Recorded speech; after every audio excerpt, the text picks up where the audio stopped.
The stages of vitamin A deficiency in eyes. Vitamin A deficiency affects the eyes in a progressive condition known as xerophthalmia. It begins with impaired vision in dim light, advances to structural damage like foamy spots and severe eye dryness, and can result in irreversible, blinding tissue necrosis if left untreated. Xerophthalmia is a severe, progressive eye condition characterized by abnormal dryness of the conjunctiva and cornea, caused by a prolonged deficiency of vitamin A. If left untreated, it can lead to corneal ulceration, scarring, and irreversible blindness. The stages of ocular vitamin A deficiency progresses as following 4 stages. Stage 1. Night blindness. Description. It is the earliest sign. The retina lacks sufficient vitamin A to regenerate rhodopsin, the light-sensitive pigment in rod cells.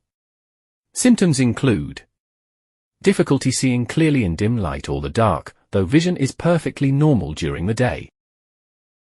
Stage 2. Conjunctival xerosis and Bitôt spots. Description. The mucus-secreting tissues of the eye begin to keratinize, harden.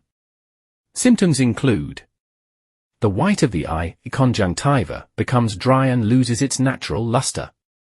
This is frequently accompanied by Bitôt spots, which are foamy, silvery gray, triangular patches of dead cells that build up on the surface of the eye. Stage 3.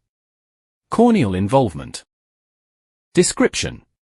The deficiency worsens, causing the clear front part of the eye, cornea, to dry out and lose its transparency. This stage is often blinding. Symptoms include superficial punctate keratopathy, small surface lesions, develops, which quickly progress to open sores known as corneal ulcers. In severe cases, it leads to keratomalacia, a dangerous softening and liquefaction of the cornea. Stage 4. Corneal scarring. Description. It is the terminal stage of the disease, following corneal ulcers or necrosis. Symptoms include the structural integrity of the eye is compromised, leaving permanent corneal scarring, which causes irreversible vision loss. Understanding these stages provides insight into how the condition escalates from a subtle visual impairment to permanent structural damage.